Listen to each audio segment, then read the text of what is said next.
हम पहला पाठ व्याकरण का भाषा, लिपि और व्याकरण इसके प्रश्नोत्तर करेंगे। ठीक है, इसके लिए आप निकाल लीजिए पेज नंबर 11 से पेज नंबर 11 से स्टार्ट है इसके प्रश्नोत्तर। आओ अभ्यास करें।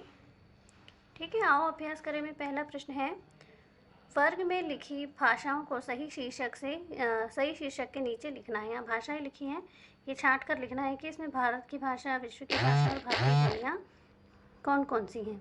ठीक है, तो पंजाबी, तमिल, हिंदी, तेलुगु और मराठी ये भारत की भाषा हैं। फ्रेंच, जर्मन, चीनी, रूसी और अंग्रेजी ये विश्व की भाषा हैं। और भारत में बोली जाने वाली बोलियां हैं पूर्वी हिंदी, राजस्थानी हिंदी, पहाड़ी हिंदी, मगधी हिंदी और ब्रज भाषा। ठीक है, दूसरे प्रश्न में है कि कोष्ठक से सही शब्द चुनकर रिक्त स्थान भरें। पहला है, विश्व में डैश भाषाएं बोली जाती हैं, अनेक। ठीक है, मैं इसके उत्तर बताती जा रही हूँ आपको, मैंने लिखा हुआ भी है और मैं बोलती भी जा रही हूँ और टिक करते जा रहे हैं अपन सामने जो लिखा है उस पर भी, और फिल इन द ब्लैंक्स भी भरते जा रहे हैं। ठीक है, विश्व में अनेक भाषाएं बोली जाती हैं। ठीक है, लिख रहा है। दूसरा है, मन के भावों को प्रकट करने का साधन भाषा है। भाषा पर निशान लगा लीजिए और लिख लीजिए, हिंदी देवनागरी लिपि में लिखी जाती है। चौथा है, उर्दू भाषा फारसी लिपि में तथा अंग्रेजी भाषा रोमन लिपि में लिखी जाती है। ठीक है, पहले में फारसी और दूसरे में रोमन। फिर है, प्रत्येक भाषा की लिपि अलग अलग होती है। ठीक है, अलग अलग पर निशान लगा लेंगे अपन यहाँ पे। छठवां प्रश्न है, भाषा का क्षेत्र विस्तृत होता है परंतु बोली का क्षेत्र सीमित। ठीक है, तो यहाँ पे पहले में विस्तृत आ जाएगा और दूसरे में सीमित आ जाएगा। हमारे देश की राजभाषा हिंदी पे निशान लगाएंगे। भाषा के शुद्ध प्रयोग के नियमों का ज्ञान कराने वाला शास्त्र क्या कहलाता है? व्याकरण कहलाता है। इसके बाद अगला प्रश्न है, तीसरा प्रश्न है कि भाषा और लिपि का सही मिलान करो। भाषा दी गई है और लिपि दी गई है, तो भाषा और लिपि का हमें सही मिलान करना है। ठीक है, उर्दू भाषा सब जानते हैं, तो उर्दू को फारसी से मिला दीजिए। उर्दू भाषा की लिपि फारसी है, अंग्रेजी भाषा की लिपि रोमन है, पंजाबी भाषा की लिपि गुरमुखी है, संस्कृत की लिपि देवनागरी है ये। ठीक है, और हिंदी की लिपि भी देवनागरी है। ठीक, अगला है, चौथा प्रश्न है, व्याकरण की दृष्टि से वाक्यों को शुद्ध करके लिखना है। अशुद्ध वाक्य लिखे हैं उसे शुद्ध करके लिखना है। जैसे बनाई है मिठाई ने माँ ने मिठाई बनाई है। ठीक है, हमें पता है कि सबसे पहले कर्ता आता है वाक्य में, उसके बाद कर्म और फिर उसके बाद क्रिया। ठीक है, तो माँ ने मिठाई बनाई है। खेलेंगे बच्चे क्रिकेट आज बच्चे क्रिकेट खेलेंगे। चुग रही है चिड़िया दाना चुग रही है। चाकू खरबूजा लाओ काटेंगे, चाकू लाओ खरबूजा काटेंगे। सलाद में खाने हो तो मज़ा आ जाता है, खाने में सलाद हो तो मज़ा आ जाता है। ठीक है, अब बहुविकल्पी प्रश्न है, ऑब्जेक्टिव टाइप प्रश्न जिसे आप कहते हैं। ठीक है, तो नीचे दिए गए प्रश्नों के सही उत्तर पर सही का निशान हमें लगाना है। हाँ, तो क्या है इसमें कि भाषा का क्या अभिप्राय क्या है? भाषा का अभिप्राय, चौथा उत्तर आएगा इसमें घ, मन के भाव बोलकर या लिखकर बताना।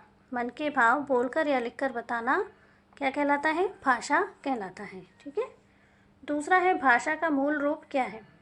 भाषा का मूल रूप हम ये मौखिक कह सकते हैं, क्योंकि लिखित क्या है? स्थायी रूप होता है भाषा का लिखित।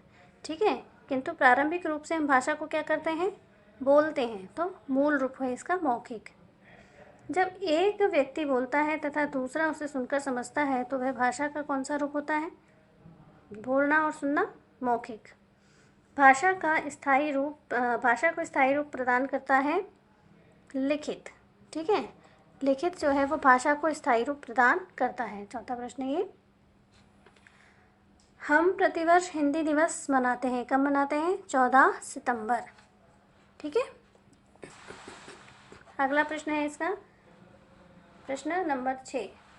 प्रश्न नंबर 6 में दिख रहा है, भाषा का क्षेत्रीय रूप जो स्थान स्थान पर बदलता है। स्थान स्थान पर क्या बदलता है? बोली।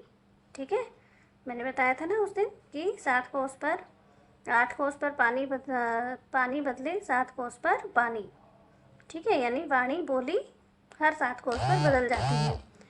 हिंदी भाषा की बोली कौन सी है इनमें से? कश्मीरी, गुजराती, मगधी, तमिल।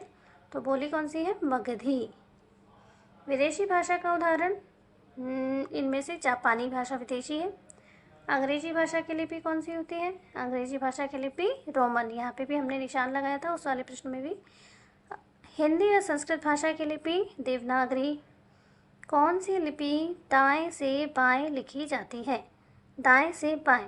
ठीक है, यानी कि सीधे से उल्टे की तरफ फारसी लिपि लिखी जाती है। संस्कृत भाषा की लिपि देवनागरी लिपि है। ठीक है, संस्कृत भाषा की लिपि देवनागरी है। देवनागरी लिपि कैसे लिखी जाती है? बाएं से दाएं कि दाएं से बाएं? देवनागरी लिपि लिखी जाती है बाएं से दाएं, उल्टे से सीधे की तरफ। ठीक है, और प्रत्येक भाषा को लिखने की अपनी क्या होती है? लिपि। 14वां प्रश्न है, भाषा की अभिव्यक्ति के मूल रूप कितने हैं? भाषा की अभिव्यक्ति के 2 मूल रूप हैं। ठीक है, बोलना और लिखना। संविधान के किस अनुच्छेद में हिंदी को राजभाषा का स्थान मिला है? 343वें संविधान के अंतर्गत। ठीक है, कौन से संविधान के अंतर्गत? 343वें संविधान के अंतर्गत भाषा को राजभाषा कहा गया है। 16वां प्रश्न है कि माँ का अपने बच्चे को खाना खाने के लिए आवाज़ देना भाषा का कौन सा रूप कहलाएगा? मौखिक। ठीक है, पुत्र का अपने पिताजी को पत्र लिखना ये लिखित रूप कहलाएगा क्योंकि लिखा जा रहा है। ठीक है, और यहाँ बोला जा रहा है, आवाज़ दी जा रही है, इसलिए मौखिक। और 17वें में लिखित। 18वां प्रश्न है, भाषा के नियमों की जानकारी देने वाला शास्त्र कौन सा होता है? व्याकरण। व्याकरण भाषा को प्रदान करता है क्या? एक रूपता प्रदान करता है। ठीक है, व्याकरण के कितने अंग होते हैं? व्याकरण के 3 अंग होते हैं, है ना। वर्ण विचार, शब्द विचार और वाक्य विचार, है ना, 3 अंग। ठीक है, तो ये आपकी एक्सरसाइज थी। इसमें से मेरे ख्याल से सभी चीज़ समझ में आ गई होंगी और दिखाई दे रहा है आराम से, है ना। इसको आप फिल कर लीजिएगा, भर लीजिएगा, और आप इसके बाद अपन अगला चैप्टर पढ़ेंगे अगले वीडियो में। ओके।